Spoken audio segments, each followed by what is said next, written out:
મારા માતાજી અને પિતાજી બંને રોજ યોગ અભ્યાસ કરતા અને દરેક સમય એ સમયે ટીવીમાં સરસ મજાનો પ્રોગ્રામ હંસાબેન યોગેન્દ્રનો પ્રોગ્રામ આવતો. તે જોઈને મમ્મી પપ્પા કહેતા કે તું પણ આવા આસનો કરને.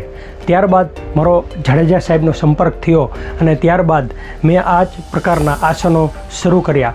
આ બધી જ કૃપા મારા માતા પિતા, દાદાજી, માસી અને આધ્યાત્મિક જે ગુણ આપ્યા, તેમને નાનપણથી મને જે યોગના સંસ્કાર આપ્યા હતા તે પ્રગટી ઉઠ્યા અને એક જ્યોત ચિંગારીમાં કન્વર્ટ થઈ.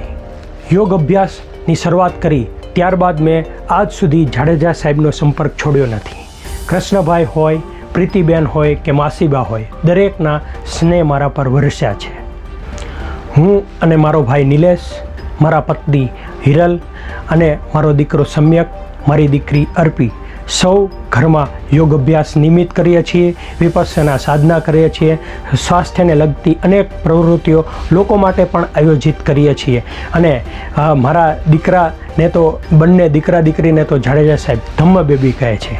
તો આ રીતે જો જોઈએ તો જાડેજા સાહેબનો સ્નેહ મને સતત મળતો રહ્યો છે અને હંમેશા દરેક સમય જ્યારે પણ ફોન કરીએ ત્યારે ખૂબ તેમના વહાલ મારા ઉપર વરસતા રહે છે.